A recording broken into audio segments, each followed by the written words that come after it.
I mean, Tiger Woods, he's been the face of golf for as long as we can remember. I mean, what do you... Any of us have been alive. Right. Yeah. What do you make of what he's saying right there? It's interesting because players are turning their back on the PGA Tour. I think he was totally accurate in that. Could you make an argument that the quality of play will go down because there's no cut in the tournament, and motivation will go down because of the amount of money that these guys are getting? You certainly can. I think that high-level athletes, regardless, are motivated by more than just money. And you can look at Tiger Woods himself and ask, why is this man still golfing?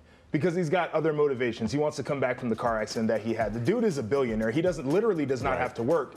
And he's been working for a very long time. So you can tell just from that guy himself that there are other reasons that athletes are motivated. So it's a really unique commentary for him. I mean, like I said, I do not support where the money is coming from. I also cannot fault people for going out and getting their money.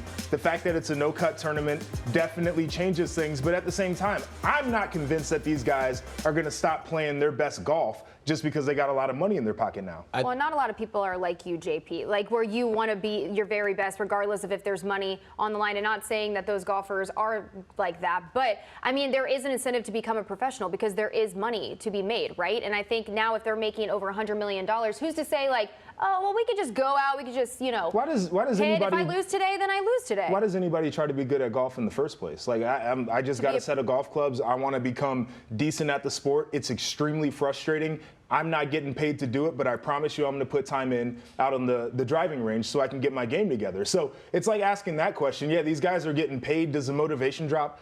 Maybe it does, but I'm not convinced that just because the money is there, these guys are going to stop doing it. People go out just for the love and for the passion of it to begin with. Me and JP were getting mad at the golf simulator. No, we were. I'm telling you right now. For free. But I think it's interesting hearing Tiger talk about, like, you work your whole life to get onto the PGA Tour, like to be an amateur, to be on the PGA Tour, to go through that tour schedule, to have the opportunity to play with all-time greats and win majors.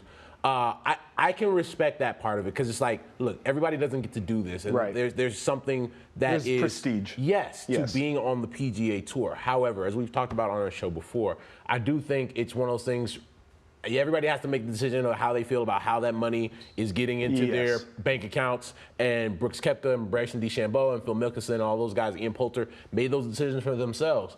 But at the same time, it's like, look, those guys said, this is what I need to do for me personally. This is what I need to do for my family. I'm going to just finish with this one. I know it's a different comparison because it's team sports and guys are playing at the highest level. But you see some of these huge contracts that get signed in baseball, in football, and basketball. Cats don't stop going hard just because they signed a big contract. And there's guaranteed money on it. And if they lose games, if they perform poorly, they're still going to get paid whatever their guarantee was. They still go hard because there's something extra in them that says that they want to play well.